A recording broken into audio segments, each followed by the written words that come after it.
Estimados amigos, pueblo de Dios, bienvenidos a mi programa San Óscar Arnulfo Romero, todos los días martes, solo aquí por Virgen de Guadalupe Media. Espero que hayan tenido un bonito y bendecido fin de semana, que hayamos asistido a la Sagrada Eucaristía. Es importante, es necesario, es urgente que comencemos a reavivar ese amor que tenemos por la Sagrada Eucaristía.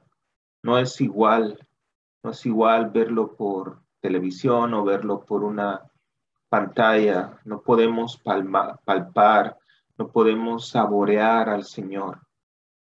Además, es importante abrazarnos en la comunidad, digo, espiritualmente, es importante poder compartir con nuestros hermanos de comunidad. Sí es necesario que te protejas, por supuesto, la máscara y todo lo que sea necesario, todo lo que tú consideres que te puede ayudar, porque no podemos ser tampoco mentirosos con Dios, decir, bueno, tengo miedo de ir a la iglesia porque me puedo contagiar, pero ando por todos lados, voy al supermercado, no, es que necesito comprar cosas, bueno, quiere decir que ¿quién es Cristo para ti? O sea que Cristo no es muy importante. Entonces, debemos de ser coherentes.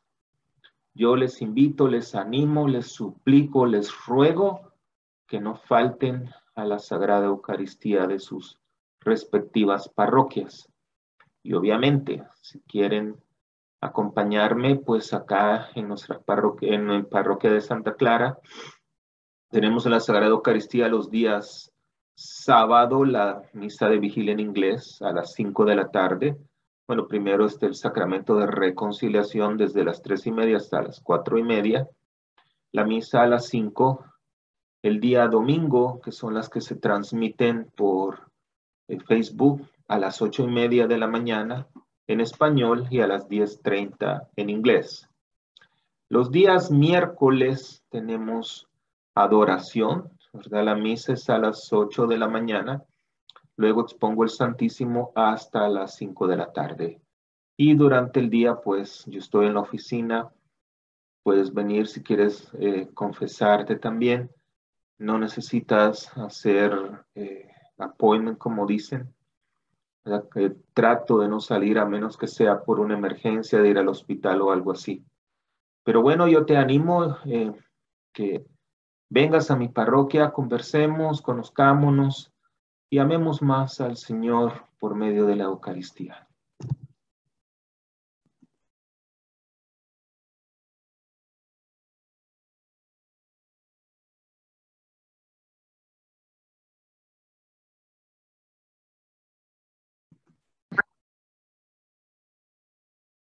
Este martes continuamos con nuestro estudio de Biblia, la Biblia y la Virgen María, donde vamos a conocer un poquitito más sobre nuestra Santísima Madre, basados en las Sagradas Escrituras, en las enseñanzas de la Iglesia Católica. Vamos a tomar ciertas devociones también que son importantes que eh, recordar y abrazar, porque por medio de la devoción popular se incrementa la fe.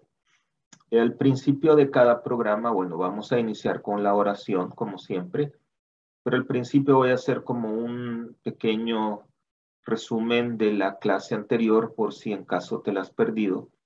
Y como yo les he compartido, pues pueden accesarlo en el canal de YouTube.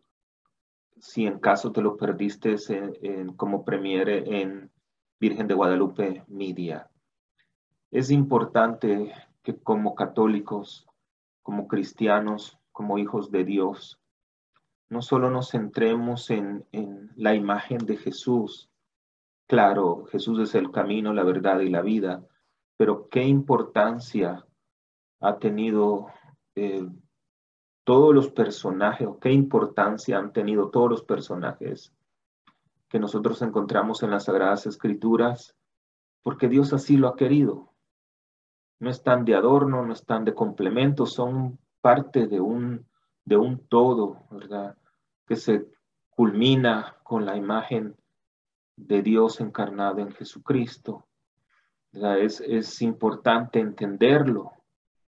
No podemos dejar a un lado la imagen de San José, de María, de los apóstoles, incluso del mismo Judas.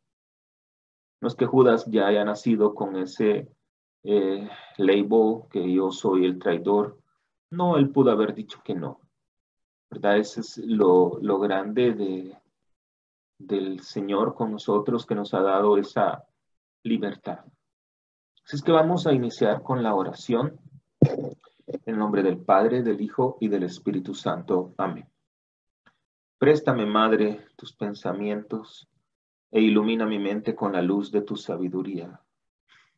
Préstame, Madre, tus ojos para con ellos mirar. Si con ellos miro, nunca volveré a pecar.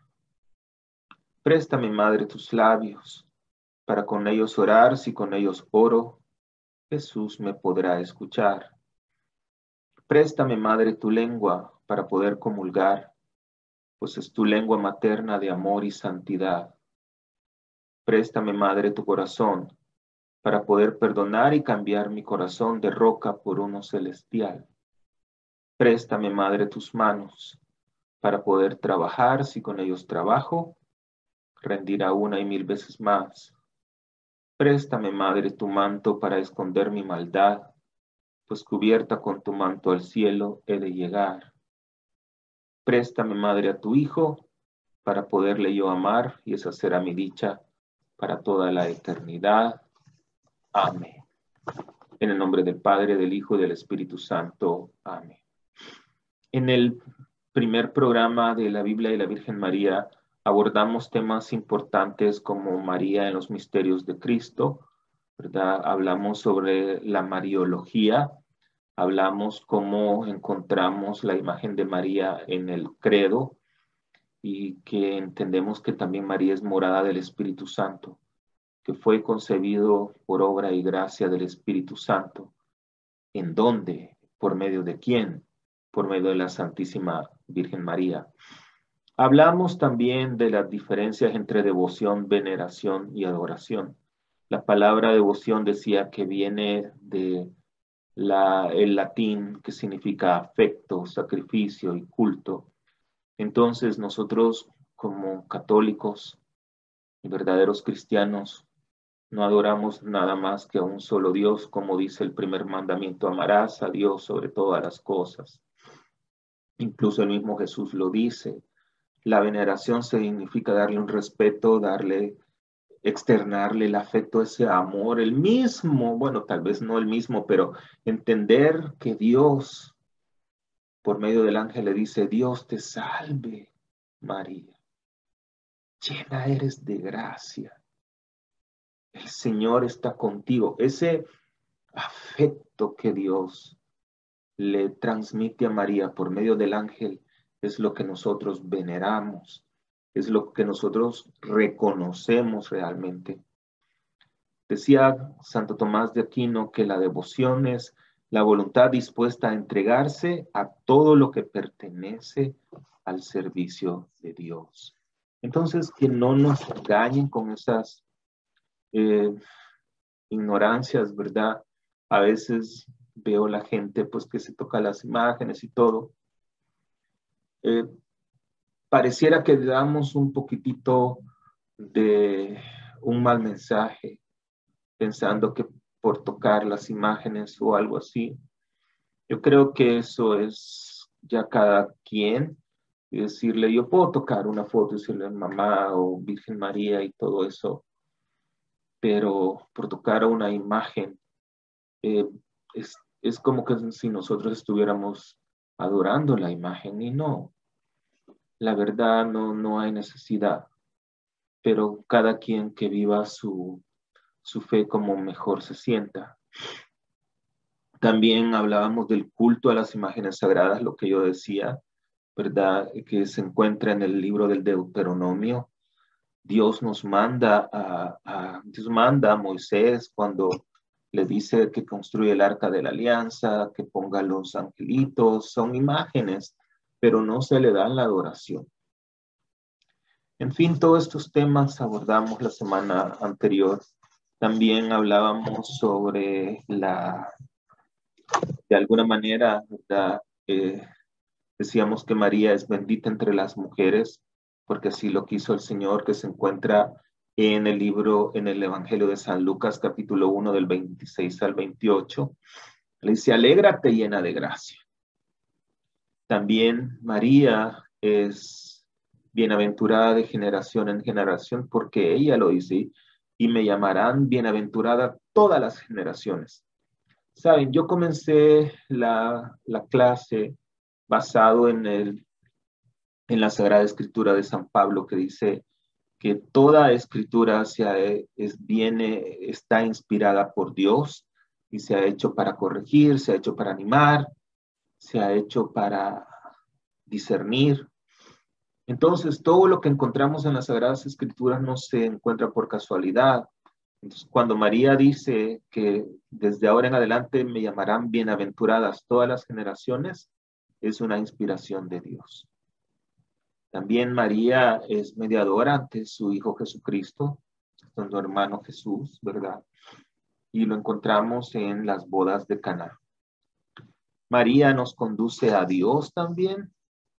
¿Por qué? Porque es María quien dio a luz al Salvador. Todos estos temas los abordamos en el primer programa, que también tú puedes volver a disfrutar y aprender un poquitito más. La necesidad de aprender es urgente en nuestros tiempos. Me da mucha tristeza cómo nuestro pueblo de alguna manera se está volviendo falto de conocimiento. ¿Por qué? Porque no nos preocupamos por aprender de las verdaderas fuentes, las Sagradas Escrituras, el Catecismo, y se quedan con que aquel padre dijo esto, el sacerdote, el obispo, quien sea lo haya dicho. Y está bien escuchar, pero a veces no es la sana doctrina.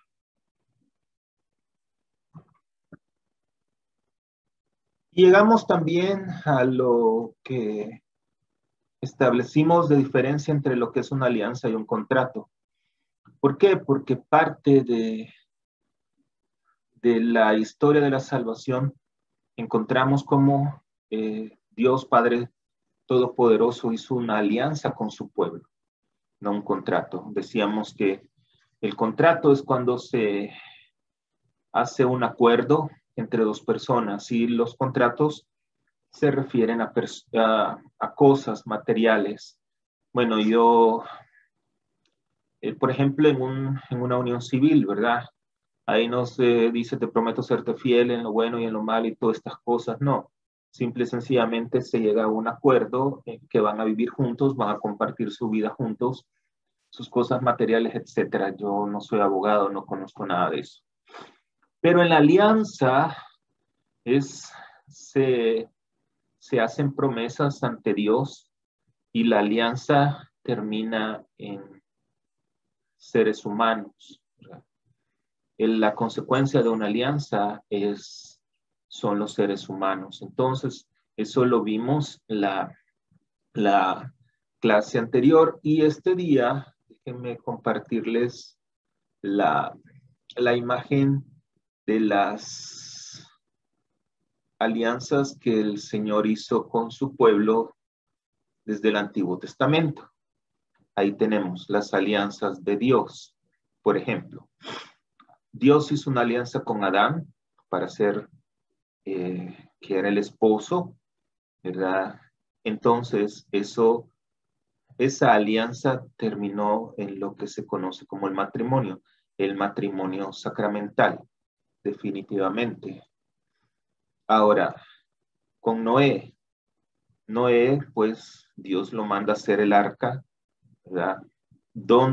¿Qué pasó? Luego del diluvio le dice a Noé que lleve una pareja de animalitos, ¿verdad? Para que la humanidad continuara, ¿verdad? Entonces, Noé como un padre, donde vienen las familias después. Abraham le dice, te voy a hacer jefe de todas las naciones. Abraham se conoce el padre de la fe. Entonces de ahí vienen las tribus. Moisés es el juez. ¿Por qué? Porque Dios le da a Moisés las tablas de la ley. Ya vamos a ver este día en este programa sobre el Arca de la Alianza. ¿Verdad? Que Moisés pues libera a la nación, al pueblo de Israel.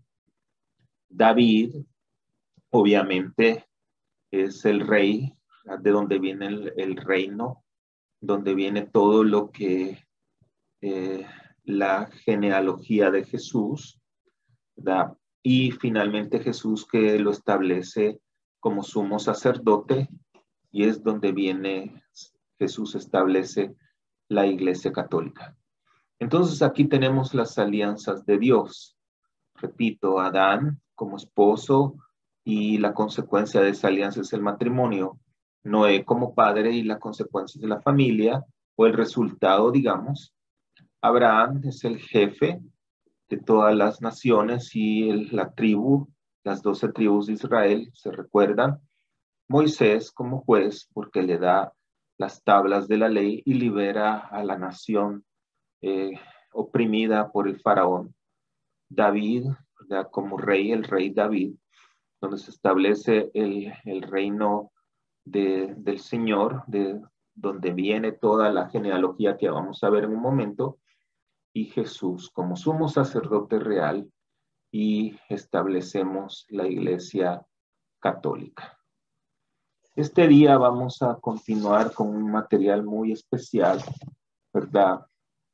Y el tema principal que nos interesa hoy es la anunciación, cuando María dice: yo soy la esclava del Señor. Y lo encontramos en el Evangelio de San Lucas, capítulo 1. Mi alma glorifica al Señor, y mi espíritu se alegra en Dios mi Salvador, porque se fijó en su humilde esclava, y desde ahora todas las generaciones me llamarán dichosa. El poderoso ha hecho grandes obras por mí. Santo es su nombre, muestra su misericordia generación tras generación a todos aquellos que viven en su presencia. Dio un golpe con todo su poder, deshizo a los soberbios de sus planes, derribó a los poderosos de sus tronos y exaltó a los humildes. Colmó de bienes a los hambrientos y despidió a los ricos con las manos vacías.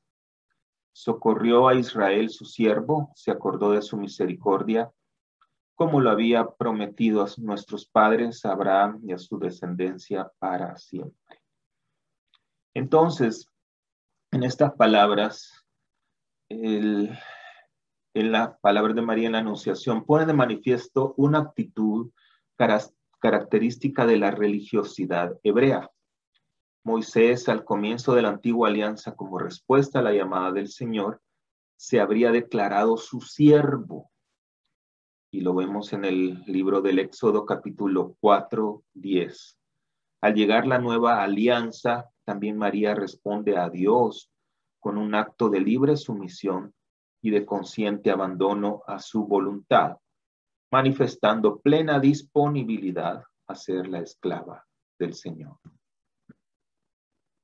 María es la llena de gracia, y al proclamarse la esclava del Señor desea comprometerse a realizar personalmente de modo perfecto el servicio que Dios espera de todo su pueblo. Las palabras: "He aquí la esclava del Señor", anuncian a aquel que dirá de sí mismo: el Hijo del Hombre no ha venido a ser servido, sino a servir y a dar su vida por rescate para muchos. Así el Espíritu Santo realiza entre la madre y el hijo una armonía de disposición íntimas que permitirá a María asumir plenamente su función materna con respecto a Jesús, acompañándola en su misión de siervo. Las palabras "hágase en mí según tu palabra" manifiestan en María que se declara esclava del Señor, una obediencia total a la voluntad de Dios. La palabra "hágase" que usa San Lucas no solo expresa aceptación, sino también acogida a conveniencia del proyecto divino, hecho propio con el compromiso de todos sus recursos personales. Eso es importante entenderlo, porque cuando María dice, hágase en mí según tu palabra, María no conoce lo que va a pasar. Solo el ángel le dice, María, eres llena de gracia, vas a ser madre del Salvador, pero no le dice todo lo que va a pasar posteriormente. Me imagino que tuvo ideas, pensamientos, no lo sé, tal vez me esté equivocando. Digo, porque era una mujer, era un ser humano, o se abandonó completamente a la imagen, a las palabras del ángel. Hay algo muy importante que debemos entender, ¿verdad? En las Sagradas Escrituras. Yo escucho a mis hermanos que no son católicos y hay hermanos católicos que sí realmente dicen yo soy cristiano y yo leo las Sagradas Escrituras, pero cuando llegan al punto de la Virgen María como que ya no abrazan esa verdad. Déjenme explicarles algo que es importante conocer, porque no podemos, ¿verdad? No podemos hablar de María, perdón, hablar de Jesús. Déjenme, quiero ver tal vez por acá. No podemos hablar de Jesús, ¿verdad? Si no entendemos la importancia de su genealogía. Vemos en este gráfico, ¿verdad? La genealogía de Jesús, en el nacimiento de José y de María, cómo viene toda esta realidad. Vemos, como decía, en la alianza del rey David. Pero hay algo importante en todo esto. Digo, y generalmente la genealogía de Jesús la encontramos o la escuchamos, especialmente en la Navidad, en la vigilia de la Navidad y en algunas otras celebraciones. Y la gente dice, bueno, ¿y qué es la importancia? La importancia resulta de que en esa época no habían biografías. Y para que los judíos pudieran creer que alguien venía de la estirpe del rey David, decía, por ejemplo, Dios se presenta, yo soy el Dios de tus antepasados, el Dios de Abraham, el Dios de Isaac, el Dios de Jacob. Entonces, cuando Dios se presentaba de esa manera, la gente creía que era el Dios Yahvé, definitivamente. Entonces, cuando los judíos decían, bueno, yo vengo de la estirpe de David, así, ¿quiénes eran tus antepasados? Y es donde vienen todos estos nombres raros. Pero es interesante que la gente cree y considera y dice, bueno, pues sí, yo creo en todos ellos, pero cuando llegan a María o a José, ya ellos no lo creen. Entonces, me parece muy extraño, ¿saben? Y quiero que pongamos mucha atención en lo que yo les voy a decir. Primero, las Sagradas Escrituras no se han hecho para pelear ni discutir en nada por el estilo. Pero no es cierto cuando dos personas de diferente religión dicen es que todos amamos al mismo Dios. No, señores. Eso no es cierto. Nosotros, los católicos, amamos al Dios de Abraham, de Jacob, de Isaac, de David, de María, de José y de Jesucristo. Todos ellos forman parte de un plan perfecto de Dios. Un personaje que no se encuentre ahí, no estamos hablando del mismo Dios. No nos equivoquemos. Sí está bien, si no quieren llegar a discutir, a pelear, está bien. Pero que nos quede la conciencia y nosotros como católicos entender que si la Santísima Madre no entra dentro de este plan, no entra dentro de este amor que nosotros tenemos al Señor, no estamos hablando del mismo Dios. Estamos hablando de dioses diferentes, estamos hablando de cosas muy diferentes. Por eso es necesario, es urgente, es importante que nosotros nos eduquemos en relación a todos estos temas. A pesar de que la Virgen María aparece únicamente 15 ocasiones en el Nuevo Testamento, la comenzamos a conocer desde la genealogía de Jesús, ¿verdad? Ahora, a veces vemos que el Antiguo Testamento tiene una simbología, tiene un vocabulario, es muy complicado de conocer, de entender.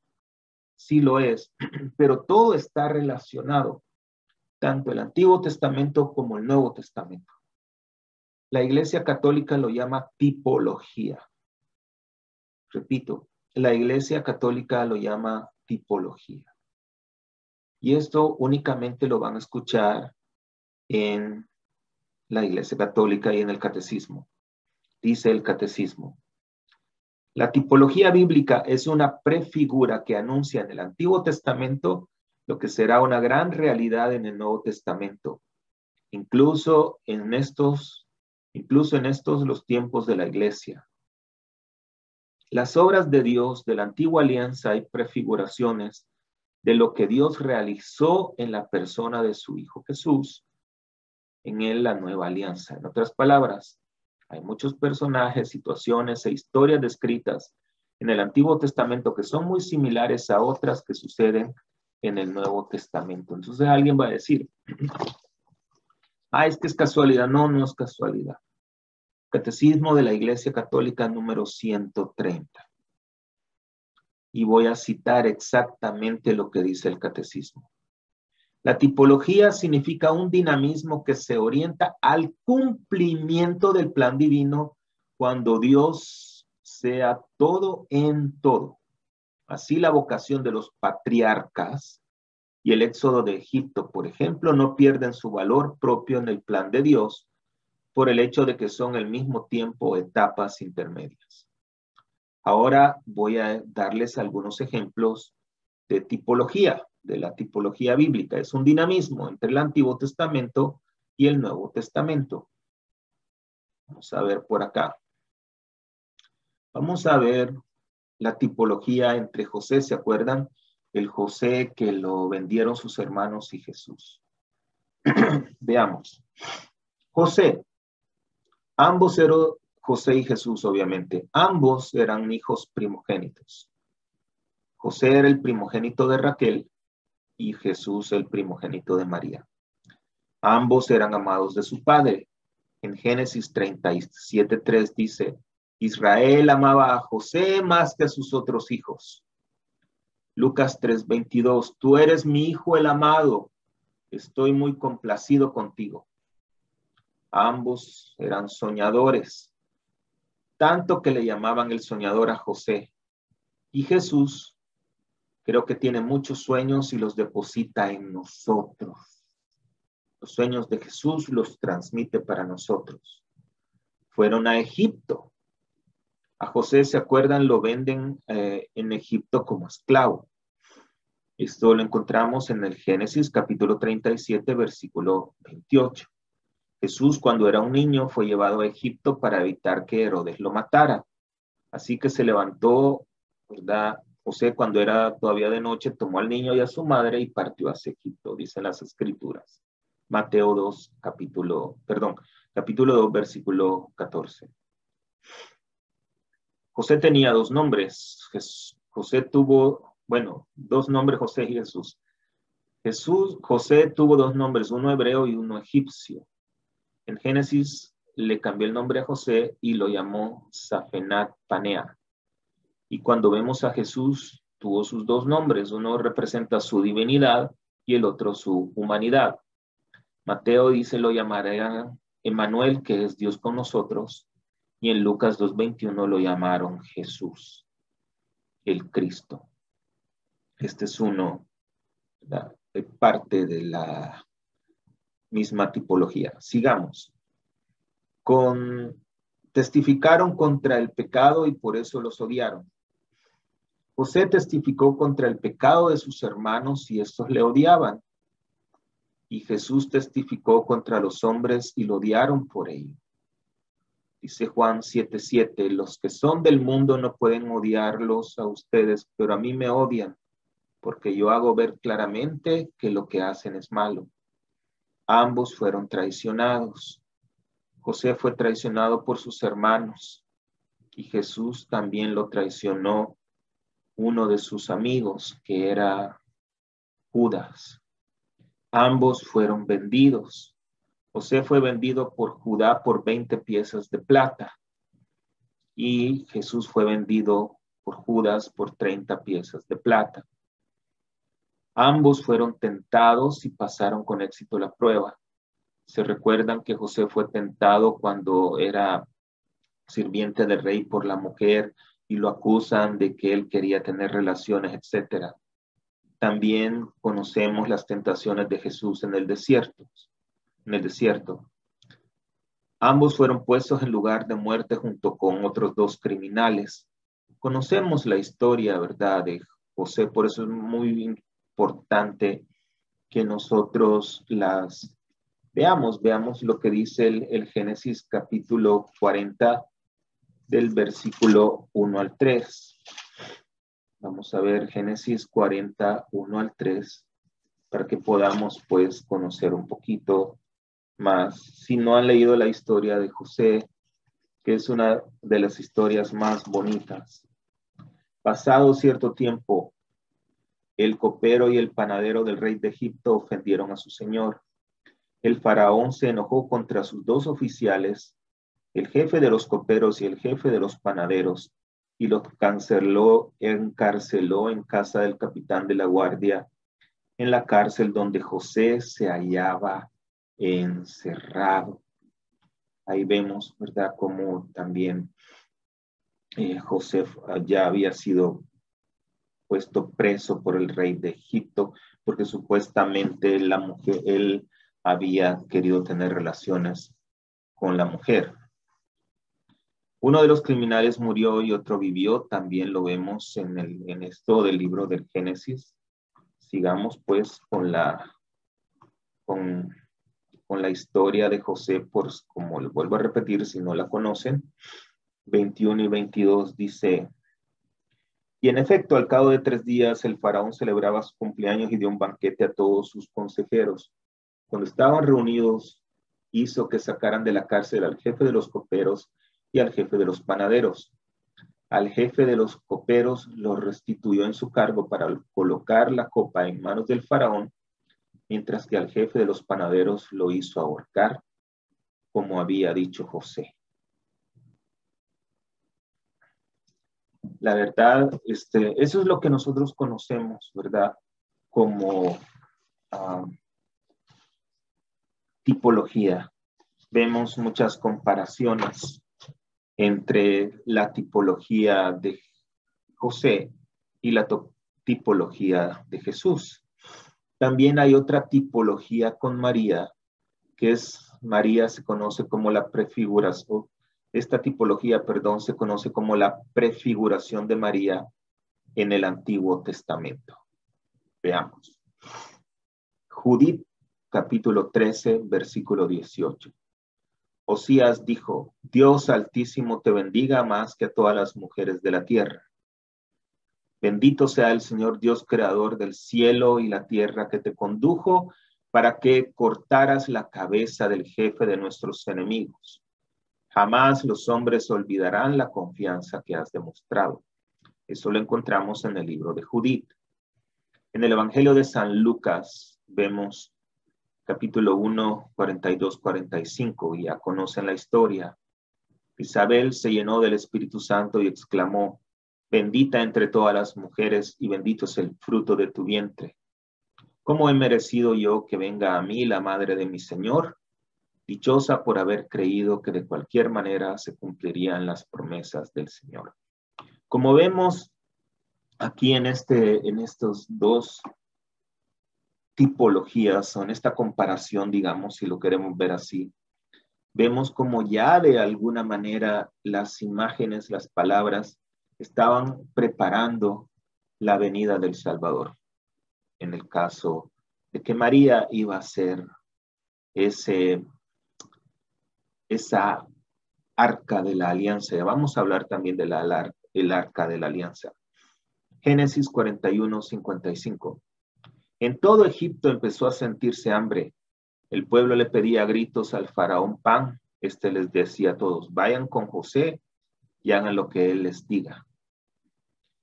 María encontramos en Juan 2, capítulo 5, en la famosa historia de las bodas de Caná. Se acabó el vino de las bodas y se quedaron sin vino. Su madre de Jesús le dijo a los sirvientes, hagan todo lo que él les mande. Entonces ahí vemos también otra tipología, tanto en las Sagradas Escrituras del Antiguo Testamento como del Nuevo Testamento, en la imagen de nuestra Santísima Madre. ¿Por qué es importante la forma en que el arcángel Gabriel saluda a María? Al saludarla con estas palabras, alégrate llena de gracia, Gabriel utiliza la misma palabra traducida como alégrate, que los profetas de Israel utilizaban para comenzar sus profecías sobre el Mesías prometido y el gozo que él traería a su pueblo.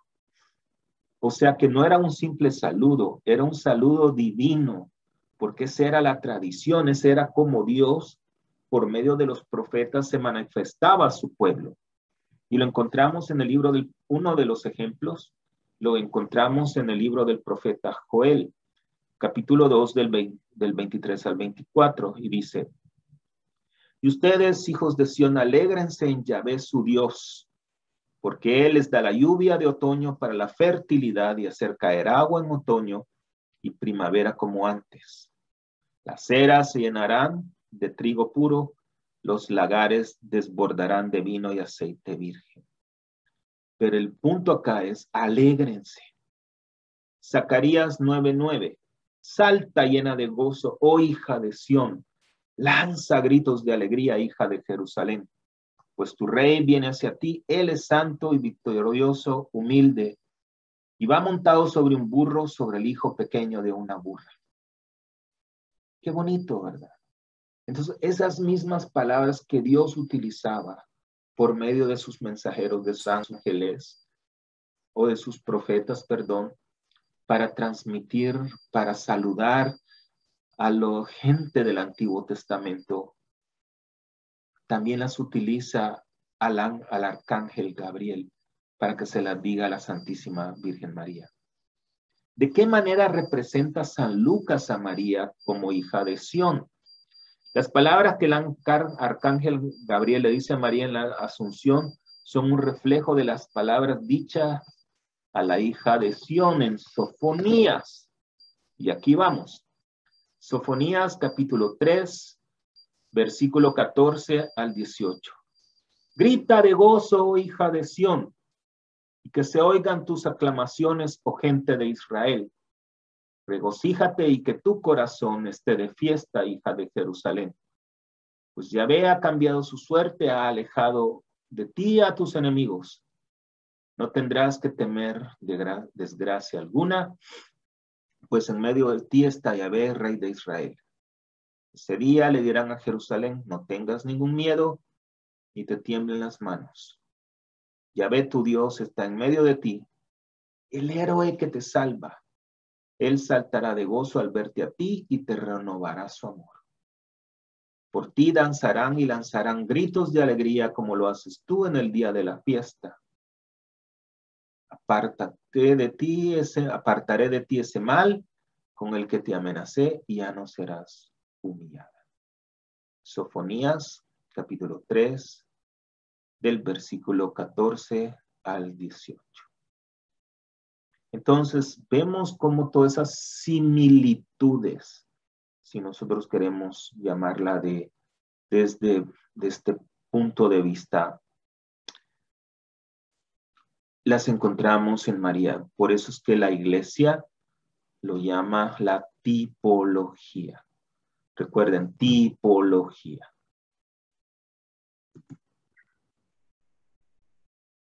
A María también se le conoce como el Arca de la Alianza. El Arca de la Alianza era el lugar donde habitaba Dios en la tierra. Déjenme compartirles algo. Primero les voy a mostrarla, por si en caso nunca la han visto, ¿verdad? Déjenme ver, aquí estamos. Este es el Arca de la Alianza. Fíjense bien, porque es importante tocar este tema. Le dice el Señor Dios a Moisés, libro del Éxodo capítulo 25, del 10 en adelante. Construye un arca de madera de acacia de 1,25 m de largo, de 75 centímetros de ancho y otro tanto de alto. Recúbrela de oro puro por dentro y por fuera, y rodéala de una moldura del mismo metal. Funde 4 argollas de oro para ella, pónselas en sus 4 esquinas, 2 argollas en un lado y 2 en el otro. Haz unas varas de madera de acacia y recúbrelas de oro para transportar el arca. Introduce las varas por las argollas laterales. Las varas permanecerán en las argollas del arca y no serán retiradas. ¿Cuál era la intención? Que nadie tocara el arca porque era sagrada. En el arca colocarás las tablas de testimonio que yo te entregaré, que son los 10 mandamientos. Haz una cubierta de oro puro de 1,25 m de largo y 75 centímetros de ancho. Haz también 2 querubines de oro labrado y colócalos en los 2 extremos de la cubierta. Coloca un querubín en un extremo y el otro querubín en el otro. Los querubines puestos en los extremos formarán una sola pieza con la cubierta y tendrán sus alas extendidas hacia arriba, tapando la cubierta. Estarán uno frente al otro mirando hacia el centro de la cubierta. Pero Padre, si el Señor dice que no tendrás ídolos delante de mí, no, ya ven. No lo dice que para que los adoren, simple y sencillamente es un adorno. Colocarás la cubierta de oro sobre el arca y en el interior del arca pondrás las tablas del testimonio que yo te daré. Aquí me encontraré contigo y desde encima de la cubierta, desde el espacio que hay entre los 2 querubines que están sobre el arca del testimonio, te comunicaré mis disposiciones para los israelitas. Entonces, esa era el arca de la alianza, ¿verdad? Estaba hecha de madera de acacia, es madera incorruptible según la tradición griega y la tradición judía. Estaba cubierta completamente de oro para representar la santidad absoluta. El lugar donde la nube de la gloria de Dios descendía, ese era el arca. Y el cofre donde se encontraban las tablas de los 10 mandamientos, el maná y la vara de Aarón. Ese era el arca de la alianza. Y esto nos lleva a la tipología entre María y el arca de la alianza. Fíjense bien lo bonito y lo perfecto del plan de Dios en relación a nuestra Santísima Madre. El arca de la alianza llevaba la palabra de Dios. Libro del Deuteronomio, capítulo 10, versículo 1. María llevaba a Jesucristo, que es la palabra de Dios, hecho carne. Evangelio de San Juan, capítulo 1. David dice, ¿quién soy yo para que el arca de mi Señor venga a mí?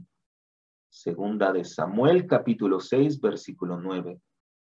Isabel dice, ¿quién soy yo para que la madre de mi Señor venga a visitarme? Lucas 1:43. Cuando el arca volvió, David saltaba y danzaba ante el Señor. Capítulo 2 de Samuel, segundo libro de Samuel, capítulo 6, versículo 14. Cuando María visitó a Isabel, el niño saltó de alegría en su vientre. Dice, ¡feliz! Lucas capítulo 1, versículo 38. El arca de Dios permaneció 3 meses en casa de Obed-edom. Esto lo encontramos en el libro de las Crónicas, capítulo 13, versículo 14. Primero libro de Crónicas, perdón, capítulo 13, versículo 14. María permaneció 3 meses en casa de Isabel. Lucas 1:56.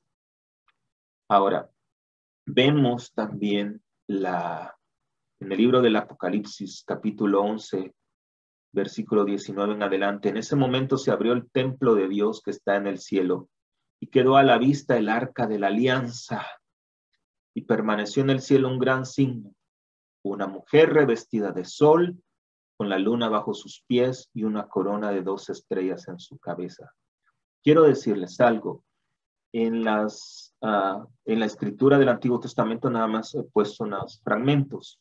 Ustedes pueden leer pues con más tiempo todo el libro si lo desean, para que conozcan un poquitito más. Pero lo importante de todo esto es entender la imagen de María como signo de la nueva alianza. Recordemos, en el arca de la antigua alianza se encontraban los 10 mandamientos, que era la palabra de Dios, el maná y la varilla de Aarón. En María María dio a luz a la palabra hecha carne, que es Jesucristo, ¿verdad? Que si lo queremos entender, los 10 mandamientos. También Jesús es el maná que nosotros recibimos en la Sagrada Eucaristía, y la varilla de Aarón representa, ¿verdad? La iglesia representa lo que es el sacerdocio. Y ya para terminar, ¿qué importancia tenemos de María con el significado del Magnificat? Para hacer un resumen, María es la esclava del Señor.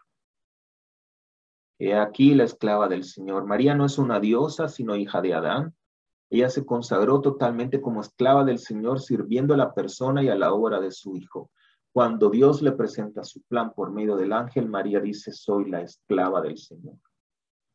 María es la primera cristiana. ¿Por qué? Porque lleva la evangelización, lleva a la buena nueva en su vientre. María es modelo de fe y de obediencia. Dice el Catecismo: la Virgen María realiza de la manera más perfecta la obediencia de la fe durante toda su vida y hasta su última prueba, cuando su Hijo murió en la cruz. Su fe no vaciló. María es hija de Dios Padre. María es madre de Dios Hijo. María es sagrario del Espíritu Santo y María es virgen y madre. María, que es hija de Dios Padre, todos somos hijos de Dios, pero ella es la elegida de Dios entre todas las mujeres desde el primer instante de su concepción. Por eso el ángel la llama llena de gracia. María es madre de Dios Hijo. María no es una diosa porque no engendró a Cristo en cuanto a su divinidad, pero sí es madre de Dios porque engendró a Cristo en cuanto a su humanidad. Ya no podía ser María así físicamente, entre comillas, como madre de Dios, no. Engendra a Jesucristo humano. Y como en Cristo hay una sola persona, la persona divina del Verbo, María es madre de Dios. María es sagrario del Espíritu Santo. El Espíritu Santo vendrá sobre ti, la virtud del Altísimo te cubrirá con su sombra. María es virgen y madre. María concibe y da a luz de Dios y por medio del Espíritu Santo. Su virginidad se convierte en fecundidad única por medio del poder del Espíritu Santo. Los invito a que lean pues el Catecismo número 723. ¿Qué lugar le damos a María? El que Dios Padre le da, Dios manda a alabar a María. ¿Qué lugar damos a María? El que le da el Hijo. He aquí a tu madre. ¿Qué lugar le damos a María? El que le da el Espíritu Santo, el que da la Biblia y el que le da la iglesia. Queridos amigos, pueblo de Dios, es importante que nosotros amemos más nuestra fe. Cuando digo amemos más nuestra fe, significa amar todo ese plan perfecto de Dios que nos ha dado por medio de María, de José, de los profetas, de los evangelistas. Hemos llegado a un tiempo, o vivimos en un tiempo muy difícil, donde realmente es triste ver cómo hay mucha ignorancia realmente en relación a nuestra fe. Hay mucha confusión. ¿Y saben por qué se da la confusión? Porque nos hemos alejado todos de la sana doctrina. Y hablo desde la jerarquía hasta el pueblo de Dios. Los 10 mandamientos no es manera de discusión, no son subjetivos, son objetivos, son realidades, es una verdad que hay que seguir y punto. Si tú quieres, si no, pues la dejas a un lado. Es el fundamento completo de nuestra vida y de nuestra fe. Y María viene a ser en Jesucristo ese complemento de nuestra fe que no podemos abandonar. Así es que yo les agradezco que me hayan acompañado esta hora para el tema de la Biblia y la Virgen María en su segundo tema. Muchas gracias que siempre fielmente me acompañan, y les recuerdo que si por casualidad te perdiste la premiere, lo puedes accesar en mi canal de YouTube. El Señor esté con todos ustedes, y la bendición de Dios Padre Todopoderoso, Padre, Hijo y Espíritu Santo, descienda sobre cada uno y les acompañe siempre. Que Dios me los bendiga.